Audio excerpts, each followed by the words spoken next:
السلام عليكم ورحمة الله وبركاته. بسم الله الرحمن الرحيم. مقعي وحالة محمد آدم حرسي وحان مقع ديرها مذوبة وحان دقنا هاي وحان كمدها أضياشة دقن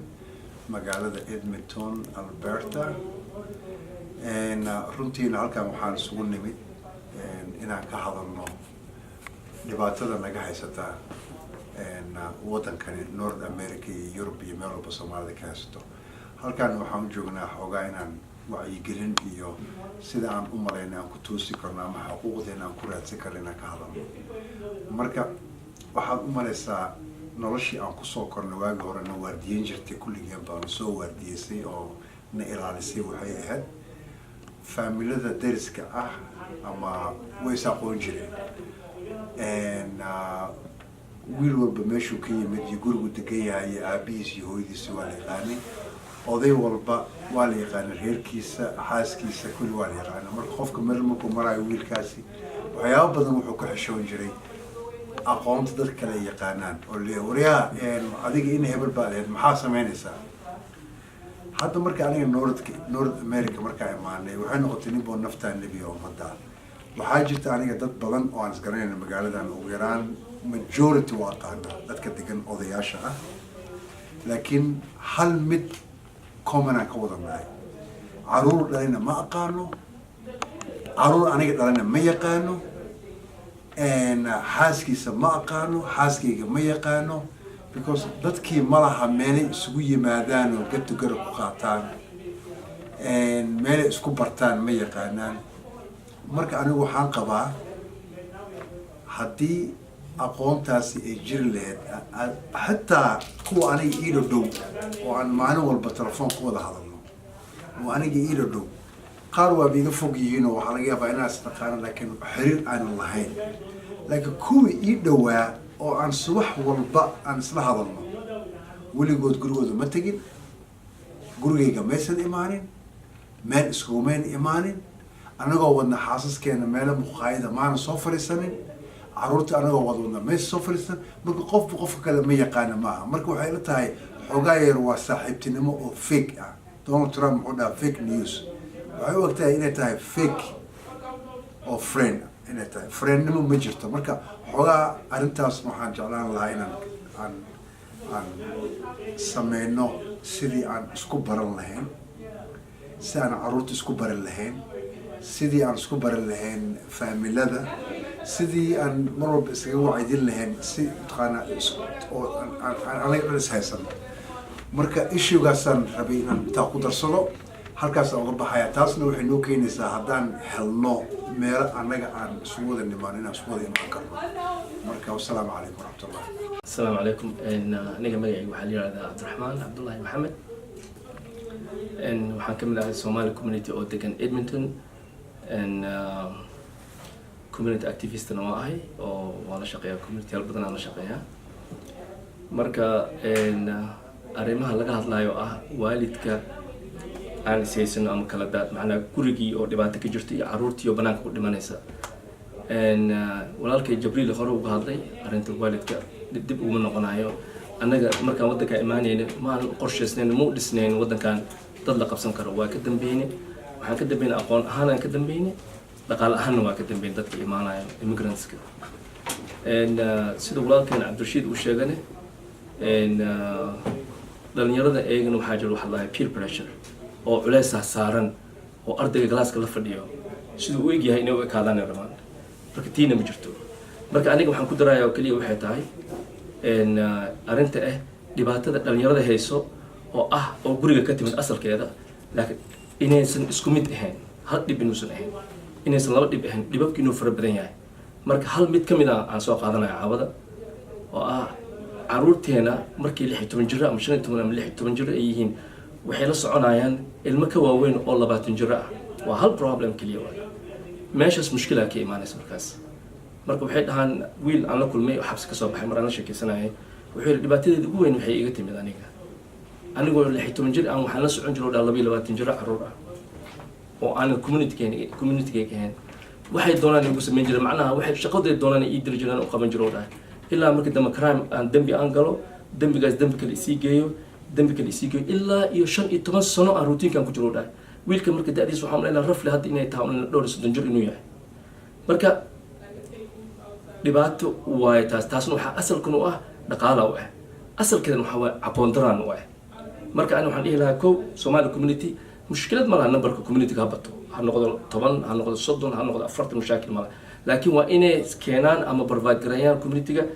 aqoontooda ay dhisaan not caruurta kaliya ma aqoontooda waalidiinta inay casuumaan ee u sheegaan parenting programs oo kala camal dadka inay u ku hogaamiyaan macnaha waalidka in aqoontooda la furo for example aabaha iyo hooyada in luqadda ingiriisiga dib loo baro macnaha ESL class in la bilaabo waa muhiim waay si waalidka ay ula xiriiraan ardayda markay yaryar yihiin iskuulkooda iyo caruurta naftirkeeda loo sameeyo after school program marka waxaan asalka waxa u ah aqoon darro waay marka aqoon darrada waa in la taagaa oo la baabi'iyaa marka haddii aan taas la sameynin dhibaatada waa sii soconaysaa marka intaasaan kaga baxayaa asalaamu calaykum waraxmatullaahi wabarakaatu wax yar waxaan rabaa inaan ku daro arrimaha arrinta ah waalidka iyo iskuulka iyo arrinta ah isbarashada waalidiinta naftirkooda iyo faamilyaasha erey ka dhaho isagan iyo midda technicalkan hortaala oo ah oo sidaa anaga xaqeen u raadsanayn haddii noqoto dadkii la laayay iyo kuwa hadda laga baqanayo in la laayo kulligan meeshaan wada joogno odayaalaan nahay macnaha inkastoo aniga ninka ugu da' yar aan nahay oo ugu dhalinyaraysan meeshan joogto marka waxaan leeyahay iskuulaadka very muhiim waa in waalidka la xiriiraan siduu u sheegay walaalkii hadda ka baxay meesha anina waxaan ku darayaa hal arrin aan ku darayaa wiil aan dhalaa wuxuu dhigtaa iskuulkan dugsi sare ku yaala northka Emily Zerd la yiraahdo marka waa u tagnay waxaan weydiisanay in yarka lagu qoro grade 12 math next semester marka waxay yiraahdeen naagtii oo waxa ahayd consularadu ay weydiideen ku qortay instead waxay ku qortay grade 12 physics ayay ku qortay marka arrintaas waxay ku tusinaysaa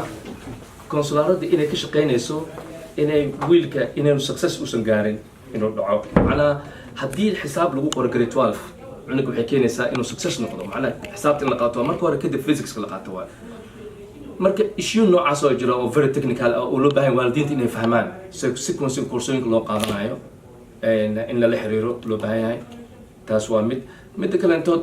dadka inay isbartaan waa loo baahan yahay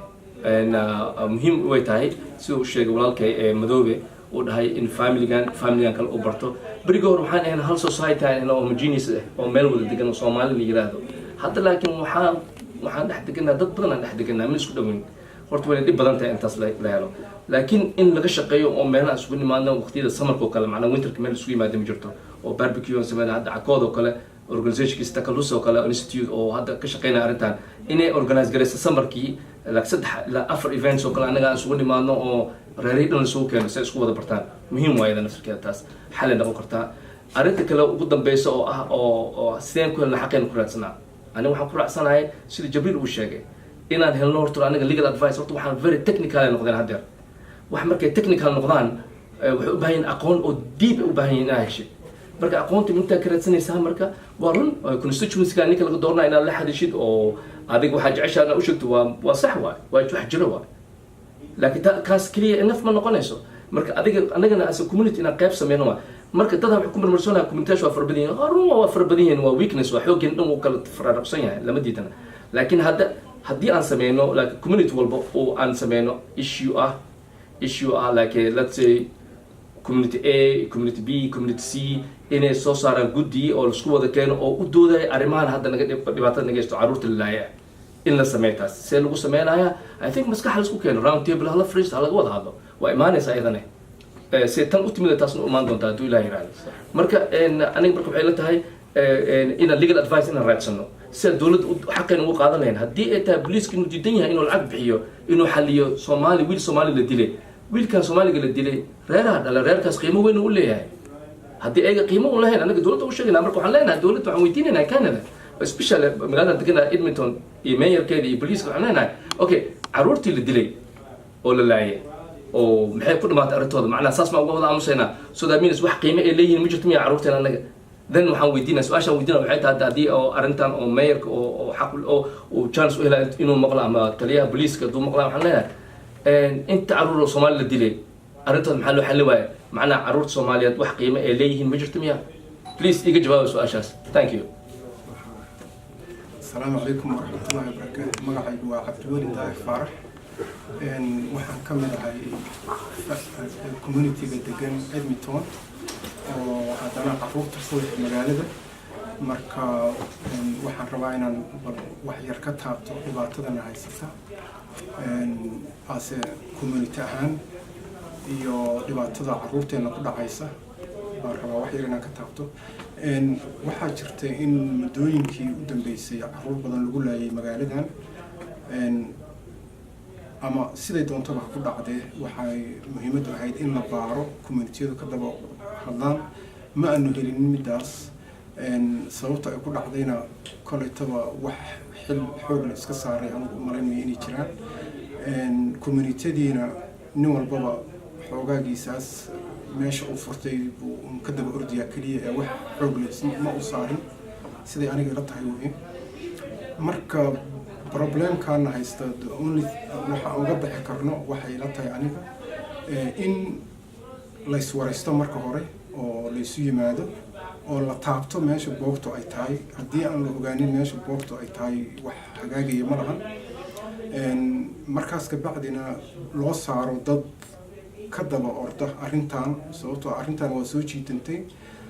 waan maqlay dad baa hadda ka hor ka daba orday laakiin way dintay haddana. marka waxaan u baahannahay dad u hadla arrintaas oo ka daba ordo oo ka daba qaata dadkii mas-uulka ka ahaa arrintaas inay qabtaan. wixii kaloo community-du isku haystaan waa dhinacooda, laakiin meesha issue-ga waxa weeye waa family-gii ilmihii meesha ku baaba'ayay sidii loo badbaadin lahaa in laga tashado oo wax laga qabto. taas ayaan anigu u malaynayaa in wax looga bixi karo dhibaatada haysata caruurteena,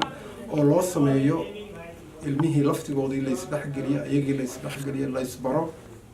laysu keeno, loo sameeyo iskuulka markay kasoo baxaan programmo loo sameeyo, isla markaasna laga dhigo mashquul laga dhigo caruurtii si aysan u aadinin meel kale. sababtoo waqti haddii ay u helaan ay meel ku aadaan waxay la kulmayaan dad da-dooda oo dhibaatadii haysatay ay kuwaas qoladaas oo kale la wadaagayaan draggii iyo dhibaatadii iyo wixii ay la geliyaan. marka waa in aan u sameynaa caruurteena meel ay isugu yimaadaan iyo programmo ay ku kulmaan. taasna waa muhiim baan u malaynayaa aniga aragti ahaanteyda. marka intaas baan anigu uga baxayaa qaybtaydii aan uga hadlayay. asalaamu calaykum waraxmatullahi wabarakatu. aniga magacaygu waa Rashiid Xirsi. muddo badan baa ku noolaa dalkan. shaqooyin kala duwan oo soo kala qabtay, ganacsada, social worker, self-employed, nooc waa soo maray. waxaana hadda joognaa xadkii aanu cimrigaygu konti jirraba la wada dhaafay. waalidiin baan nahay. dhibaatadayn iyo sanqadhana soo wada gaadhay. anigu waxaan ka abbaarayaa dhinaca dhalinyaradan maanta naftooda ku waayay North America ama Canada. waxaan u malaynaya 40 bay marayaan. Alberta keliya inta ku dhimatay ama 30 una dhintay macno darro. xanuun bay nagu haysaa. waalidiintoodna waxaan leeyahay samir iyo iimaan. sida oday uu yirina dee inuu ilaahay naga badbaadiyo dhib kaloo noocaas inuu caruurtayda ku yimaado ayaanu ka baryaynaa. waxaa mucjiso ah in waddankan oo waddan maanta North America, Canada oo sida la leeyahay sophisticated ah oo police systemkooda iyo investigationkooda iyo crime unitkooda iyo aanay ku habsaamin muddo badan markuu qof caddaana dhinto. markuu qof caalamisteena sidaan u naqaan ama dadka native-ka Indianska loo yaqaan ama qofka madowna ay gasho muddo dheer ayna u badato ina qofka la raadin sababta keentay dhimashadiisa. arrintan in booliisku u badiyo in annaga uu nagu soo wareejiyo mas-uuliyadoodii mushaharada lagu siinayo waxaan u malaynayaa tii ugu dambaysa waxa ay Somali community, they are not cooperating with the police. marka booliiskii haddii ay intaa ka dhigteen cudurdaar waxaa meeshii ka baxday marka mas-uuliyaddii ninka askariga ahaa oo gurigiisa uga soo kacayay ee uu mushaharada ku qaadanayay ayaa meeshii ka baxaysa. marka waxaan u malaynayaa culays badan baa taasi inagu soo kordhisay oo war sidee ku dhacday in dhowr iyo 40 caruura inta la laayo ama iyagu ay isdilaan ama cid kale ha disheen aan ilaa maanta la'nahay ciddii geerida ka dambaysay. geeridaas dhalinyaro dhexdooda Soomaali dile ha ahaado ama calibaysteen Soomaali dile ha ahaado ama native sida loo yaqaano ama qof cadaan ha ahaado in lala yahay. sidaad ogtihiin crime scene-ka wuxuu kala baxaa waxaan u malaynayaa 3 markii crime uu dhaco waxaa ugu soo horeeya waxaa yimaada waa 911 waa booliiska caadiga iyo ambulance. kaysku hadduu geeri galo markiiba waxaa la wareegaa private detectives niman shaar cad iyo taay iska wato oo halkaa raadinaya sababtay waxaas u dhaceen. exactly mar allaale markay sidaa usoo istaagaan muddo 10, 15, 20 saacadood ayaa areada la xidhaa, noodkooday qaataan, sawiradooday qaataan, fingerprint bay raadiyaan, footprint bay raadiyaan, wixii oo dhan bay raadiyaan. halkaasuu qofka Soomaaliga ku egyahay. maalintaa 10 to 16 to 20 hours ka bacdi faylkaas waa laaban yahay, lagama daba tago. sababtoo each crime dhaca wuxuu hoos gareeyaa booliiska nimanka private detectiveska from $30,000, $40,000, $50,000, $200,000 buu hoos gareeyaa. looma quuro qofkan yar wiilkan yar madoobe meesha ku dhinto looma quuro. wuxuu dhan waxay ku timi waxay isku shubalaysaa budget iyo lacag.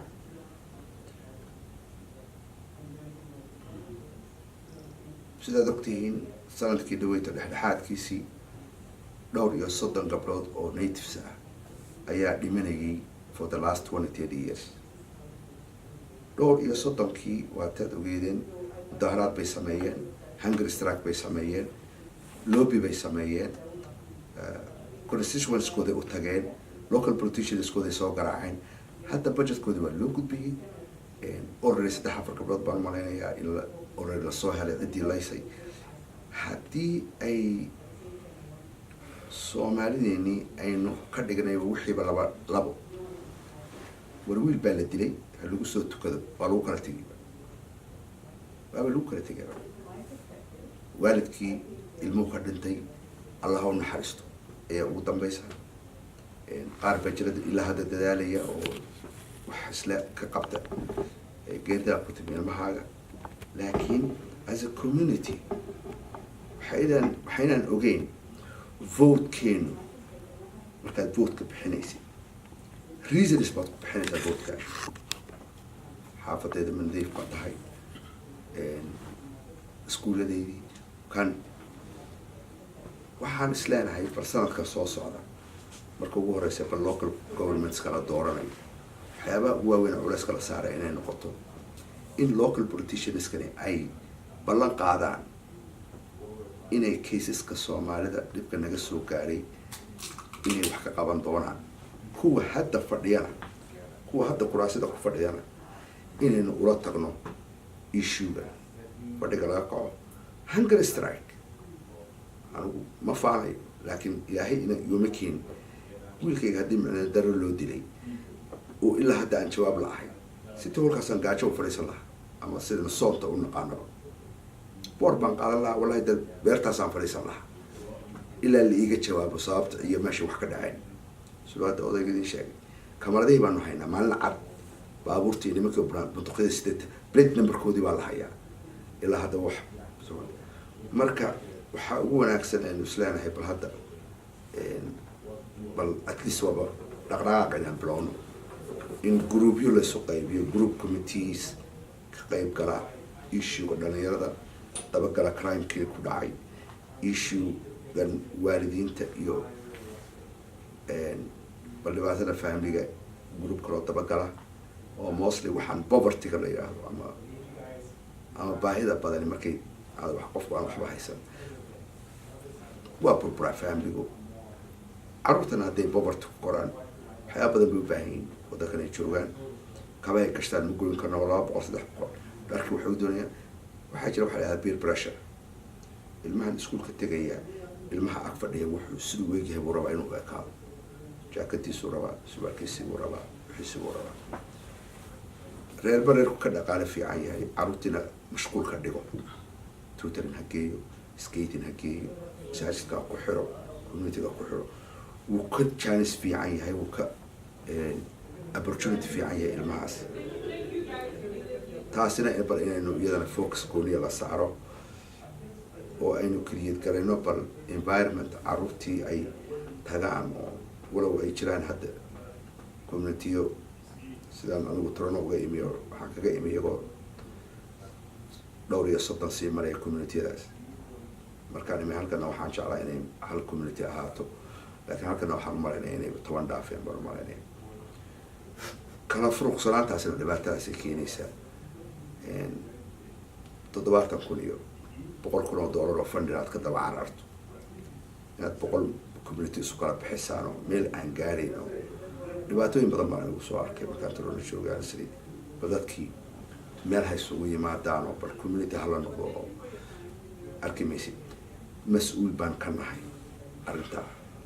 resource-keena ma jiro waxa aan ku leenahay waddankan ma ogin millions and millions of dollars baynu ku leenahay as a community waa lagu faraxsan yahay waxaa lagu faraxsan yahay inaynu baahideyniin oo halkaa taala inayna soo doonan karaynin heer waxay gaareen politician isku dhex xujeeyeen yidhahdaan horta isu tagoo mid la imaado hal community la imaado marka waxaa Soomaalida waxay tiraahdaa ishiisa laga arkaa ushiisa lagu tumaa dembi ay Canada leedahay ma jiro dembi ay Canada iyo politicians iyo police-kana dembi ay leeyihiin ma jiro innagaa dembiga leh cilmina naguma yara caqliga naguma yara socodna naguma yara ma haddii la isu keeno waxbaa qabsan karnaa haddii aan sidan ninba uu doonay meeshiisa caalam gooniin iska wato oo wuxuu doona ku hadlo oo marba dukaan yar meel laga furto anigu ma uma aqaano community center saasaan ku jiraynaa marka waxaan diyaar u ahay anigu muddo badan baan ka maqnaa community service-kani waxaan diyaar u ahay bal issue-gan specifically issue-gan crime-ka iyo community-ga